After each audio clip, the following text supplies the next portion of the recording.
Namaste, Kia ora, and good day, friends. This is Yugal, Parashar, editor of the Indian News, back again. Friends, we have with us a guest who is a new migrant to the country, and her name is Rashmi Thapar. We'll ask Rashmi all about herself.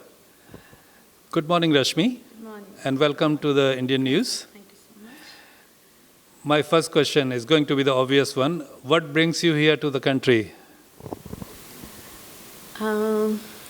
It was a completely, it was a surprise is what I would say.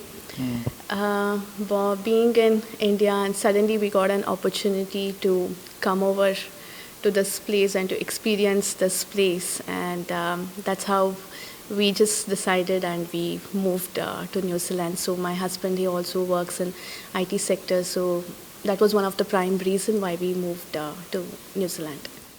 I understand you have been in the country just for around a month. Yes, it's just been a month now.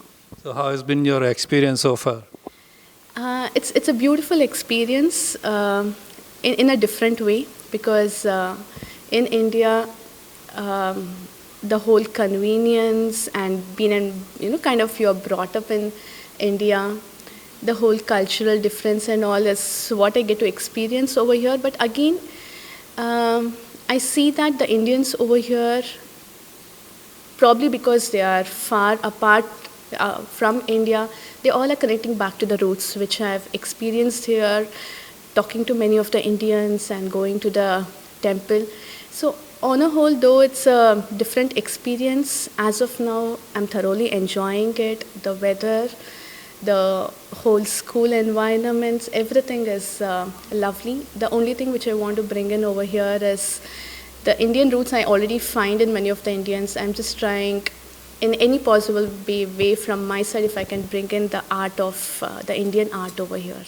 That brings me to the next question. So would you want to tell us about your academic background, your family background? What were you doing in India and what you intend to do in this country? I am a professional Bharat Natyam artist.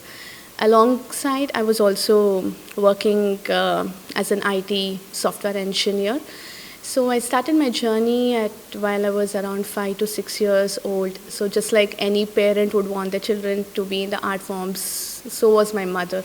Sorry, so where do you belong to in India? I come from Bangalore, so Okay. Karnataka. Oh, great. So again, Karnataka is like, we have a lot of classical dances rooted in Karnataka. So way back then, Bharatanatyam was the solid art which was going on. And my mom she was very much interested, and she enrolled me to the dance.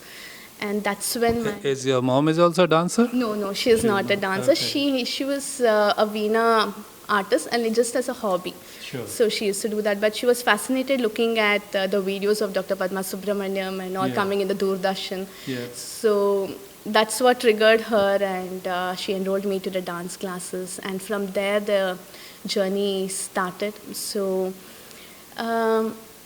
it definitely came as a hobby, and as time passed, I started indulging deep into it, and I was so lucky that I had wonderful dance gurus under whom I could get trained myself. So not just as an artist, but also as a teacher. They started molding me, and slowly, as and when time passed, I felt that I've not yet equipped myself in the dance.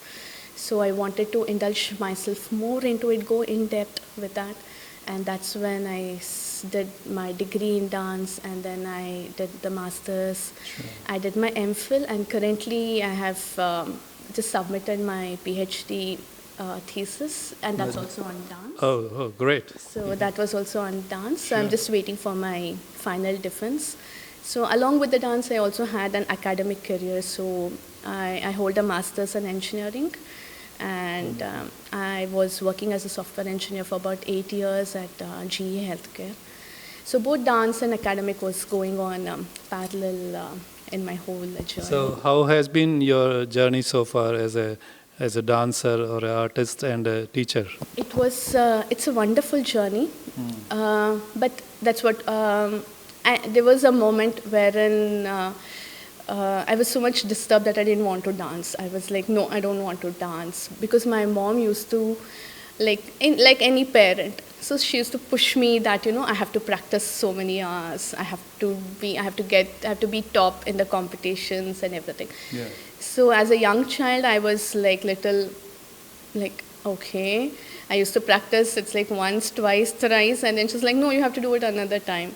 So there was a phase when I didn't want to dance, and I also stopped a bit, like for a few months, giving the college reasons and all the tricks I did, and I kind of stopped. But then again, it was like a kind of a calling that I was missing something really bad.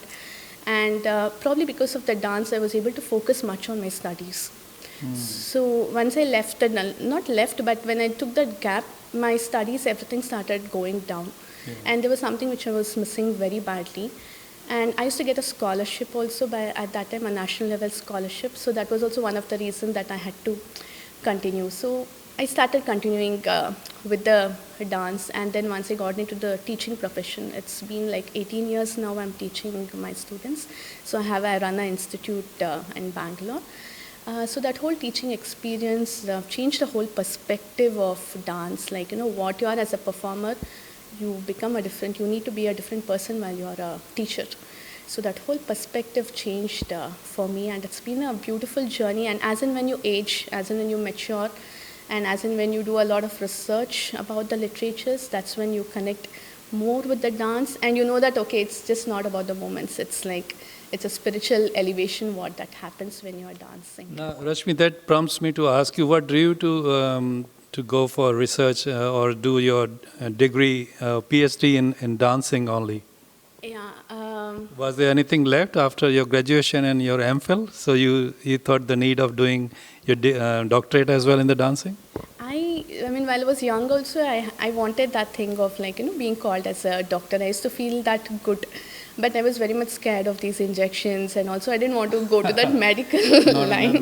Not in a medical line, but probably that was there somewhere in my subconscious mind, that as and when I started educating myself in the field of dance, and when I did my MA, MPhil and everything, that's when it triggered me that, okay, there is so much abundant theory, literature behind dance, which we don't know. We just think dance as like some moments and abhinayam and you are done with that.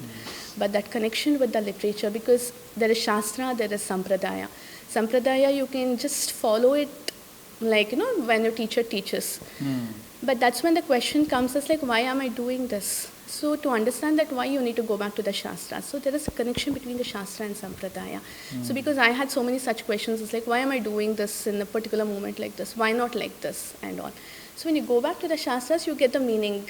So that's the reason many youngsters also, when they question is like, why do we do that? Many times elders don't know. They'll be like, okay, we have been taught like that, so we are following. And that's the reason even the youngsters, they stop doing it. It's like, okay, there's no meaning for that. Yeah. So, but understanding the Shastras actually helped me not just in my dance, even in the regular day-to-day activities also. So for whatever it is, I go back to the literature so that to get that connect for me. And that's how the whole research journey just started culminating inside me, and I'm like thoroughly enjoying trying to figure out, just the questions comes up and you find out the answers in the literature. So, great answer. Rashmi, what impact this, form of art or the dancing has made on your life so far? The impact of art is like tremendous. I mean, as a human body, if you just see, it's like on the physical level also. Yeah. Talking about my dance, in dance specific, there are a lot of moments. So it indirectly it starts developing the strength in the body. And the kind of the stress and the pressure, because it definitely hurts while you're dancing, but we just smile and we dance. We cannot go angry onto the stage. So handling that stress and the pressure is one thing.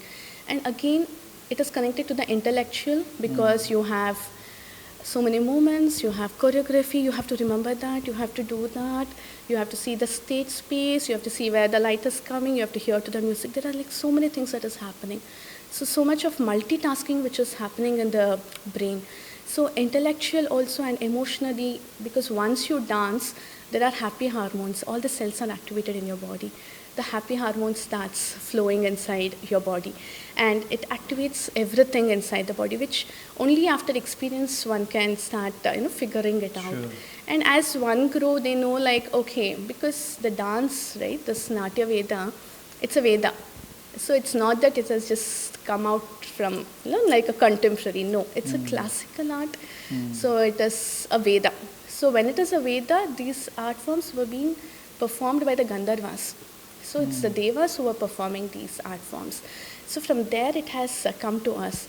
So there is a spiritual elevation that happens when one dances, but that comes through age.